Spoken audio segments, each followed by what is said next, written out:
We're, 570, which gave us a lead of 3-4-7. So that was the big conundrum, what to do at that point.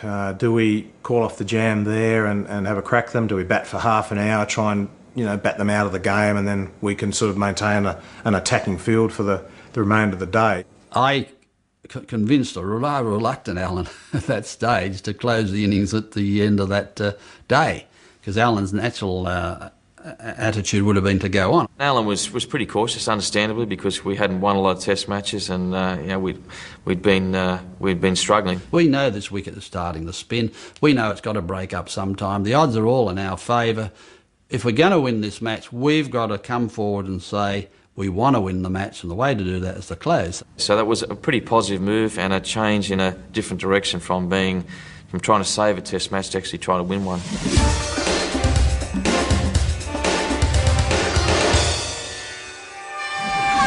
The way I played my cricket, no way I could have put the shutter down and say, okay, relax, we just want to draw the game, no. 347, the target on the last day in 90 overs, it's not very easy. And Alan Border, when he gave that target, would have never imagined that anybody would go after that target. India began the chase in typical fashion with Shrikant leading the way. Shrikant's a naturally attacking player, so he was going to go and play his own game. And Sunny picked it up from there, and Sunny batted really fluently and set it up. I thought that opening partnership really set it up. The runs came quickly, they were coming at over 4 runs and over. And, suddenly it was game on. Australia finally got a breakthrough when Shrikant holed out. Steve Waugh running around from long off to long on to take a superb catch. India's hopes for victory rested very much on the shoulders of their batting genius, Sunil Gavaskar. If I could hang in there till about tea time, then we had a good chance that we'd have a platform for the likes of Kapil Dev with their extraordinary stroke producing ability to be able to take us to a win. Gavaskar launched his assault on the Australian bowlers, unleashing a full array of shots in what proved to be a truly majestic display of superb batting. I remember him actually defending a ball with no follow-through whatsoever against Bruce Reid, and it just going for 4 straight down the ground. I still have nightmares about it, to be quite honest, because he was just in scintillating touch. Well, I hadn't seen him in that sort of aggressive, just go for it type mood. When he gets down his front song and playing those cover drives off, basically on his knees, he's so fluent and gets down through the ball, you think a bit of the, oh no. Down on one knee, hitting Craig McDermott through covers. I mean, I hadn't seen him play that shot ever before. All of a sudden, he's producing this sort of cricket just when India needed it. India were 2 for 193 at tea, needing to score 155 runs in the final session, including 20 overs in the last hour. But yeah, there was a stage there where it looked like the game slipped away from us. And India realistically should have won it pretty easily coming into the last session.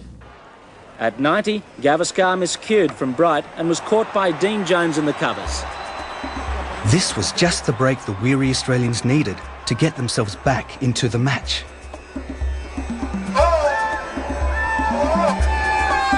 Greg Matthews obviously agreed. He was such a guy who could do anything to disturb the opponent, and he can change your concentration so easily, because he can do so many funny things on the ground. And suddenly you say, man, let me play cricket, and suddenly you see he come out and say something, or he jump around and he talk to the crowd. The vital dismissal was Kapil Dev. He was caught by Bright off Matthews for 1. The score then 5 for 253. We all thought that as long as Kapil Dev's in the crease, everything would be very easy. The moment Kapil got out, slight jitters started running into us, and I think that's where the Aussies also started putting more pressure. Kapil was walking out. I made sure I went from the other side of the side screen. I was the vice captain of the side. I let him come in here, and so he couldn't see me. I went from the other side because I didn't want any message. In my mind, it was pretty clear that we're still going for it. And as it happened, the first ball I went down the track, literally met Ray Bright even as he left the ball and hit it through the covers for 4. And the field had been brought up at that stage by Alan Border. That first ball going to the boundary meant the field went back, and I said, geez, these guys are serious, it's still on. Ravi Shastri played a brilliant innings, to be quite honest, because he mixed resolute defence, knocking the ball around, ones and twos type scenario, with some big hitting.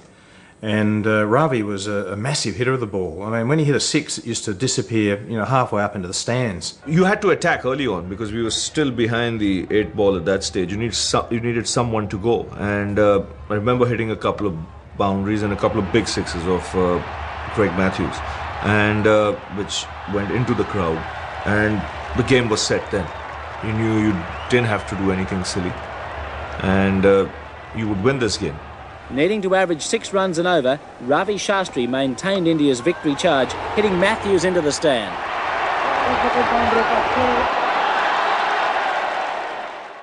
In the morning, I would say that there might have been 5, 6, 7,000 people there. By the end of the day, it's nearly chock-a-block. As the news went round the bazaars and the markets of Madras that the game was getting tight and India may win.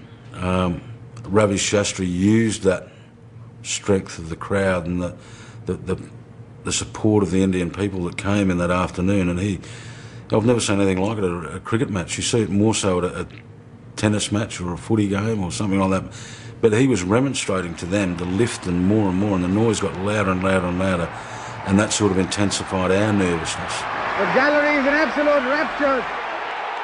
As if coping with Ravi Shastri wasn't already enough, coping with the conditions also became a problem.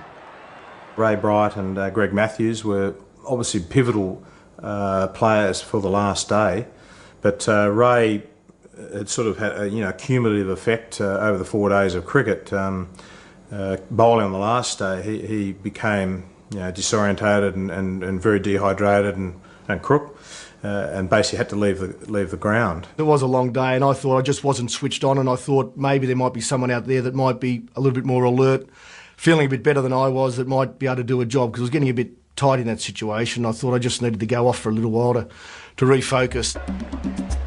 The unsung hero for Australia on that final day was off-spin bowler Greg Matthews. After claiming 5 wickets in India's first innings, Matthews defied the heat and oppressive humidity to bowl virtually unchanged.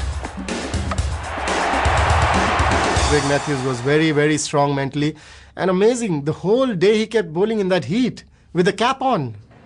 I can understand him bowling in the cap all day with the bright sun, but to have a sleeveless sweater on and mid-30 degrees and very high humidity, it worried us a bit. I think the closest I can come up with was a typical Greg explanation that he once saw a show on the nomadic herders, and these guys who were rounding up sheep or whatever in the deserts used to wear the woolen coats to keep the cold air in and keep the hot air out. So that was his theory. But I think for Greg it was more than that. When I look at it a bit closely, it was almost Greg saying, look, this is not too tough, we can do this, and I'm going to show you by wearing 2 jumpers that I can do it. Pushing myself to the limit. I can still bowl 39 and a half overs on the last day wearing 2 jumpers, so what are the rest of you guys doing? To bowl that period of time in that heat, and the last ball we got compared to the first ball was exactly the same. The effort was the same, the intent was the same, the intensity was the same, and Greg Matthews really, really played for Australia that day. I think we do forget Greg's performance, an all-round performance in that game. 10 wickets and bowling basically all the last day, just extraordinary effort from him. And he made a couple of scores in the game, 20s and 30s type scenario, so he contributed with the bat as well. Several acrimonious incidents finally unsettled Pandit, who played on to Matthews. And the message was clear as the 6th Indian batsman departed. It did get heated. It was a pretty spiteful match to look back on it. I think both sides knew how important that match was to the rest of the series and to the development of both those sides. India was a pretty experienced side and wanted to stay, I guess, ahead of us in the pecking order. For us, we wanted to get a bit of a reputation as a decent side. Well, we're all human. We all sort of err sometimes in those sort of scenarios under pressure, and